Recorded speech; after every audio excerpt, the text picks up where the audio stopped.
शांतामणि दादी जी का जन्म सिंध हैदराबाद के एक बहुत ही समृद्ध और प्रभावशाली सिंधी परिवार में हुआ।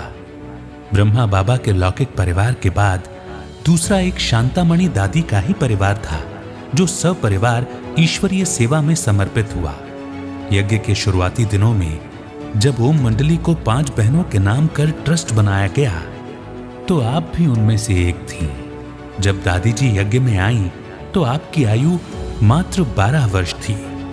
पहली बार जब आप ब्रह्मा बाबा से मिली, तो बाबा ने कहा कि यदि आप देवलोक में जाना चाहती हैं, तो आपको दिव्य गुणों को अपनाना होगा और आध्यात्मिक ज्ञान को आत्मसात करना होगा। उसी क्षण से आपको ईश्वरीय ज्ञान के प्रति गहरा प्रेम हो गया।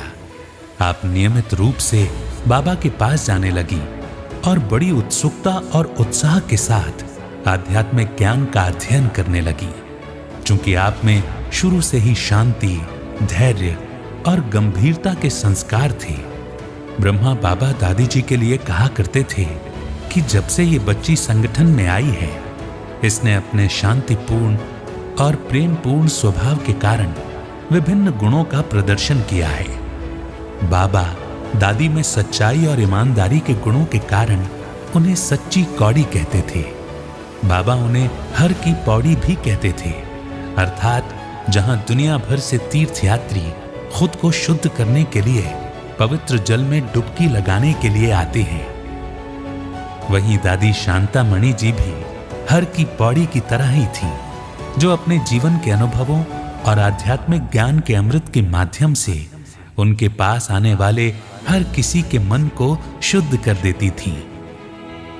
आपने पिता व्रत और सती व्रत का सच्चा पालन किया। जीवन भर आपके दिल में बाबा और मुरली के अलावा और कुछ था ही नहीं।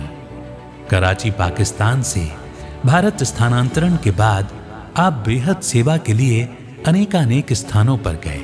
दिल्ली, करनाल एवं लखनऊ में भी आपने 17 वर्षों तक सेवा की। आप कोलंबो एवं श्रीलंका में भी आध्यात्मिक सेवा के बीज बोने के निमित्त रहीं। आप अपने नाम की तरह ही शांति की चुंबक थीं। आपसे शांति की किरणें निकलती थीं। आपका कद, चेहरा और स्वर मातेश्वरी जगदम्बा से काफी समानता रखता था। चूंकि आप मातेश्वरी जी की लौकिक में मासी की बेटी भी थी, आपसे मिलकर मातेश्वरी जगदम्बा से मिलने का अनुभव हो जाता था। और तो और यज्ञ में जो पहला झाड़ यानी कल्प वृक्ष का चित्र बना, जिसमें मम्मा बाबा के साथ तपस्यारत अष्टरत्नों में एक आप भी विराजमान हैं।